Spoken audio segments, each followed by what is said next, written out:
باللہ من الشیطان اللعین الرجیم بسم اللہ الرحمن الرحیم الحمدللہ رب العالمین الصلاة والسلام علی اشرف الانبیاء والمرسلین وخاتم النبیین ابی القاسم محمد وعلی اہل بیتہ الطیبین الطاہرین المعصومین ولعنۃ اللہ علی اعدائہم اجمعین من الآن الى قیام یوم الدین اما بعد. محترم ناظرین، السلام علیکم ورحمۃ اللہ وبرکاتہ.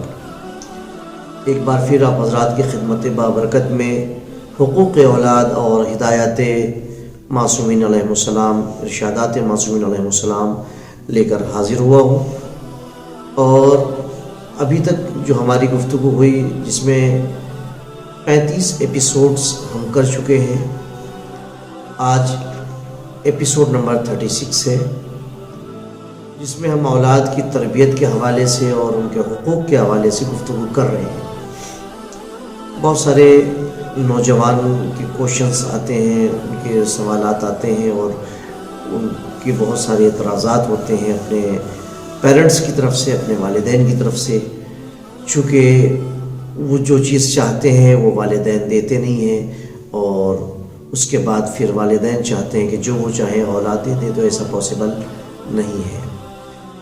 عزیزان محترم، اگر ہم غور سے معصومین علیہ السلام کے ارشادات کو دیکھیں تو انہوں نے بچوں کی زندگی کو بہتر بنانے کے لیے، بچوں کی تربیت کو بہتر طریقے سے انجام دینے کے لیے بہت سارے اصول بنائے ہیں اور بہت سارے طریقے بتائے ہیں، جس کے ذریعے سے ہم اپنے بچوں کی بہتر تعلیم و تربیت کا بندوبست کر سکتے ہیں.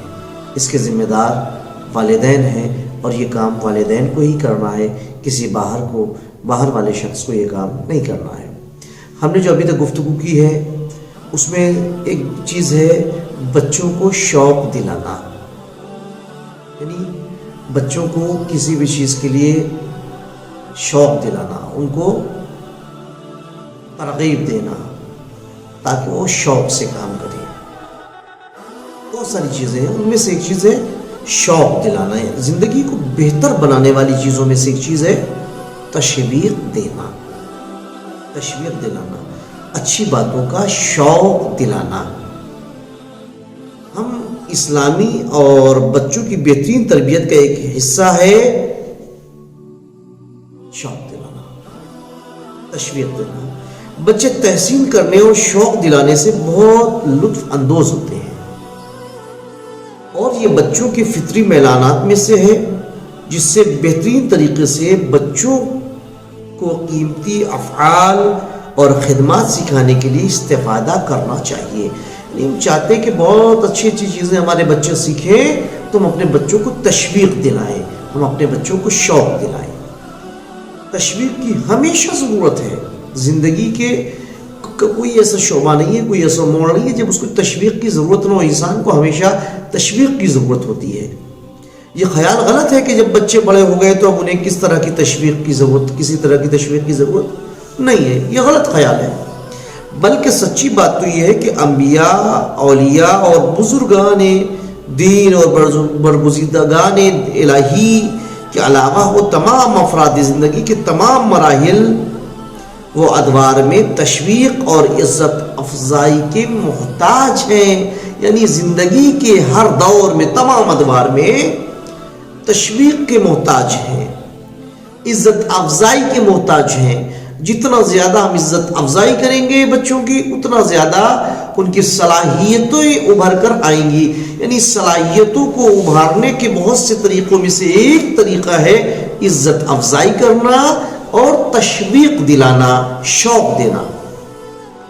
تشویق بچوں کی روحانی تقویت کا سبب ہوتا ہے اور انہیں نئی قوت بخشتی ہے، تاکہ بچے اعتماد نفس اور جوش کے ذریعے اپنے ذوق کے مطابق اچھے کاموں کو نظر میں رکھیں اور پہلے سے زیادہ بعد میں ان کی اہمیت پر غور کریں.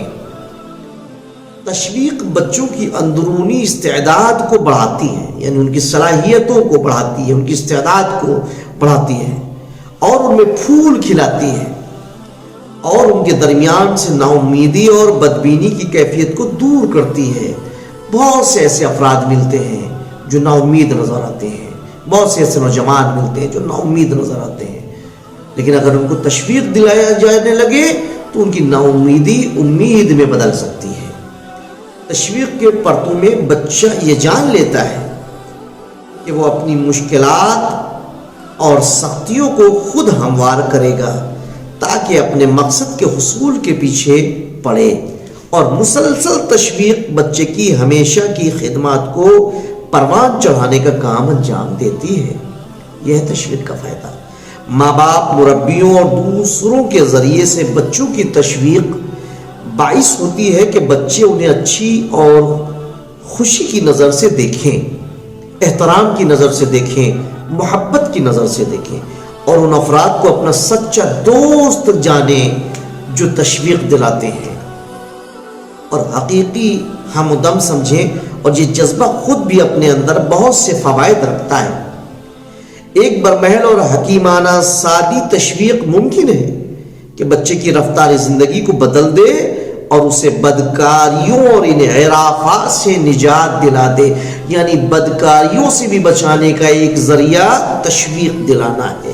اچھے اور مثبت کاموں کے لیے انجام دینے کی بچوں کو تشویق اور ایسے کاموں کے بعد انہیں انعام دینا اس بات کا باعث ہوتا ہے کہ ان کے اندر مزید حرکت پیدا ہو اور ان کے اندر اچھی رقابت کی فضا پیدا ہو جائے، یہ سبب ہے۔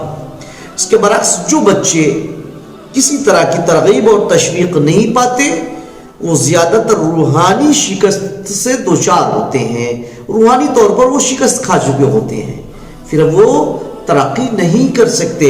یعنی ترقی دینے کے اسباب میں سے ایک سبب تشویق دلانا ہے۔ عزیزان محترم، اعتماد نفس کو کھو دیتے ہیں ایسے لوگ جن کو تشویق نہیں دلائی گئی، خود کو حقیر اور پست شمار کرنے لگتے ہیں ایسے افراد جن کو کسی قسم کی تشویق اور ترغیب نہیں دی گئی، وہ خود کو حقیر اور پست شمار کرتے ہیں اور اپنے اندر اچھے کاموں میں ہاتھ ڈالنے کی جرات نہیں پاتے۔ اس بنا پر تشویق کے پسندیدہ عمل ہونے کے بارے میں کوئی شک و شبہ نہیں ہے۔ یعنی تشویق دلانا بہت امپورٹنٹ ہے، بہت ضروری ہے، ترغیب دلانا بہت ضروری ہے، ورنہ جو چیزیں بھی بتائی ہے کہ احساس سے کمتری کا انسان شکار ہو جائے گا کہ میں یہ کام نہیں کر سکتا۔ اب وہ اس کے ذہن میں جب بیٹھ گیا کہ میں اس کام کو انجام نہیں دے سکتا تو نہیں دے سکتا، لیکن جب ہم شوق دلائیں گے، ہم ترغیب دلائیں گے، ہم تشویق دیں گے کہ نہیں تم اس کام کو کر سکتے ہو، یہ تم ہی کر سکتے ہو، تو یقیناً، اور اس کے بعد ہم تشویق دلائیں، کچھ انعامات رکھیں، تو بچہ اس کام کو بھی انجام دے گا۔ پھر آئندہ مستقبل میں وہ بڑے سے بڑے مراحل کو حل کر سکتا ہے، یہ سوچتے ہوئے کہ نہیں میں اس کام کو کر سکتا ہوں، نہیں میں اس کام کو انجام دے سکتا ہوں۔ لیکن تشویق سے زیادہ اہم نوع تشویق ہے، یہ بھی ایک بہت اہم بات ہے۔ یعنی تشویق کیسی ہونی چاہیے، اسے والدین اور مربیوں کو مد نظر رکھنا چاہیے ایسی بات کو، ورنہ بری تشویق کا کبھی منفی اثر بھی ہو سکتا ہے۔ اچھی تشویق یہ ہے کہ صرف زبانی نہ ہو بلکہ عملی بھی ہو، یعنی ہم نے جو تشویق کے لیے تشویق دلایا وہ صرف نہیں کہ زبان سے دلا دیا، عملی طور پر بھی ہو۔ ہم نے انعام رکھا تو وہ صرف زبانی نہ ہو، کچھ عملی طور پر بھی ہو، کچھ واقعی، اور جو ہم کہیں اس پر صادق بھی ہوں، اس پر ہم واقعی عمل بھی کریں۔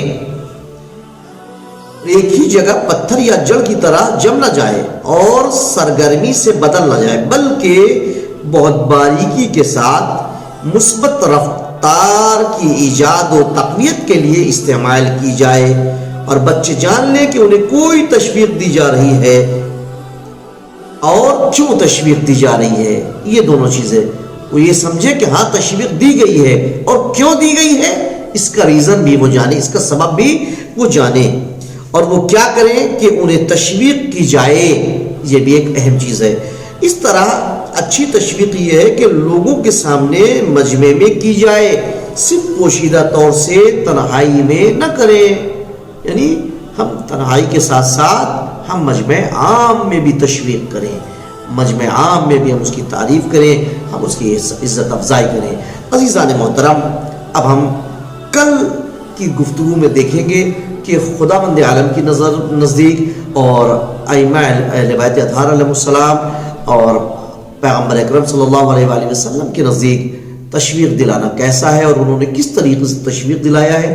جب تک کے لیے آپ سے اجازت چاہتا ہوں، اس امید کے ساتھ کہ آپ میرے اس ویڈیو کو دوسرے لوگوں تک ضرور شیئر کریں گے اور دوسروں سے ضرور کہیں گے کہ وہ بھی اس سے استفادہ کریں، اور ہمارے چینل کو سبسکرائب اور لائک اور کمنٹ ضرور کریں۔ آپ کے کمنٹ سے حوصلہ بڑھتا ہے۔ السلام علیکم ورحمۃ اللہ وبرکاتہ۔